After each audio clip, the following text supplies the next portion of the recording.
শোনো বন্যা, তোমাকে নিয়ে আমি ঢাকায় যাচ্ছি। কথা দিচ্ছি, আমার প্রশ্নের উত্তর পেয়ে গেলে তোমাকে আমি মুক্তি দিয়ে দেব। চলো চলো।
গায়ে গুলি লেগেছে। গুলি না বের করলে সারা শরীর বিষাক্ত হয়ে যাবে। খালা, আপনি ব্যান্ডেজ আর তুলার ব্যবস্থা করুন জলদি প্লিজ।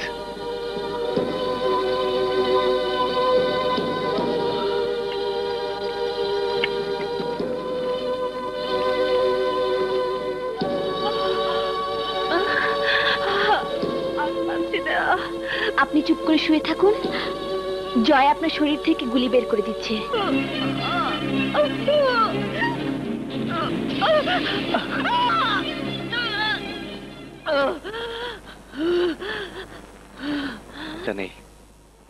আপনি আমার হাতটা একটু ধরুন না প্লিজ, প্লিজ একটু ধরুন।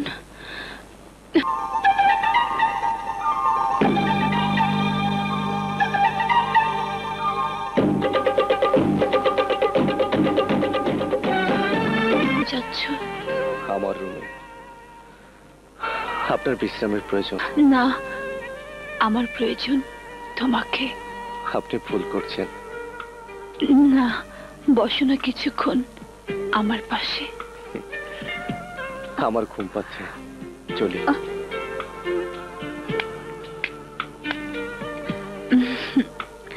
তুমি ঘুমোতে যাচ্ছ, যাও, কিন্তু তোমার ঘুম ভাঙিয়ে আমি তোমাকে আমার নিজের করে নেবই।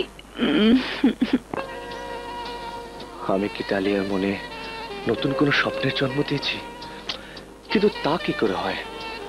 আমি তো তাকে কোনো কিছু বলিনি। সে যদি নিজ থেকে আমাকে ভালোবাসে, আমার কি করার আছে?